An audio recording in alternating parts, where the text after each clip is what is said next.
თბილისის საქალაქო სასამართლომ კოალიცია ცვლილებისთვის ლიდერი ნიკა გვარამია 5,000 ლარით დააჯარიმა. გადაწყვეტილება სანქცირებულმა მოსამართლემ ზვიად ცეკვავამ გამოიტანა გვარამიას ჭავჭავაძის გამზირზე გზის გადაკეტვის ორგანიზებას ედავებიან. პროცესი რამდენიმე წუთის წინ დასრულდა. ნიკა გვარამიას უფლებადამცველი აცხადებს, რომ ბრალდება არის აბსურდული და მოსამართლემ ამჯერადაც პოლიტიკური დაკვეთა შეასრულა.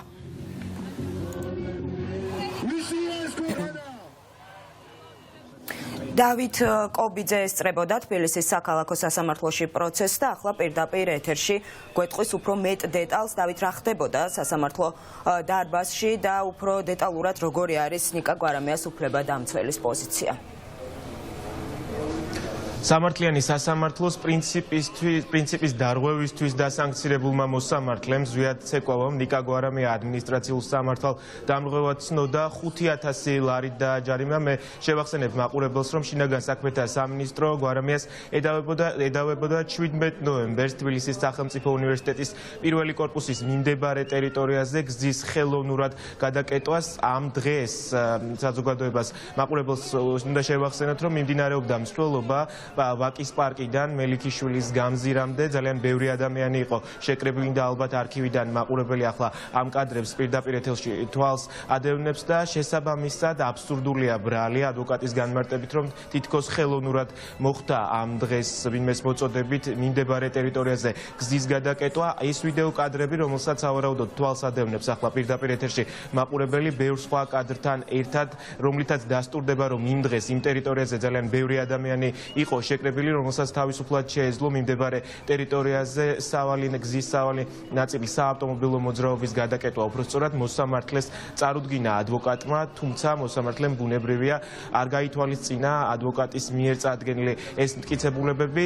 საპირისპიროდ შინაგან საქმეთა სამინისტროს ადვოკატის განმარტებით ჰქონდა წარმოდგენილი მტკიცებულება, სადაც არ აღიქმებოდა თუ სად იყო ის ჩანაწერი გაკეთებული, საიდან აკეთებდა ნიკა გვარამია იმ მოწოდებას, რომელიც ჩანაწერიც წარმოადგინა შინაგან საქმეთა სამინისტროს წარმომადგენელმა სასამართლოზე. ამიტომ დარწმუნებულია ადვოკატი იმაში, რომ მოსამართლეს ზვიად ცეკვავამ, რომელიც ყოველთვის ამ პროცესების განმავლობაში, რაც მიმდინარეობდა წინა კვირებში თუ დღეებში, იღებდა გამამტყუნებელ განაჩენს პოლიტიკოსების, სამოქალაქო აქტივისტების თუ აქციაზე დაკავებული მოქალაქეების წინააღმდეგ. ახლაც პოლიტიკური დაკვეთა შეასრულა და სამართალ დამრღვევად ცნო პოლიტიკოსი.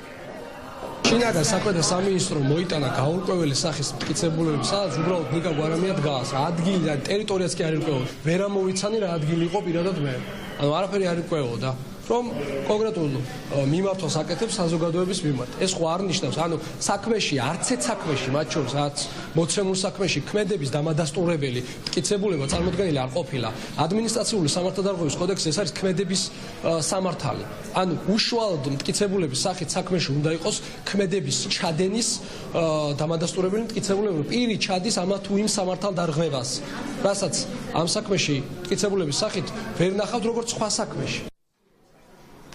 მიმდინარე საპროტესტო აქციების განმავლობაში ჯერ არ ყოფილა პრეცედენტი, როცა მოსამართლეებს, რომლებიც აქციაზე დაკავებული მოქალაქეების საქმეს განიხილავენ, მიიღოთ გადაწყვეტილება ამ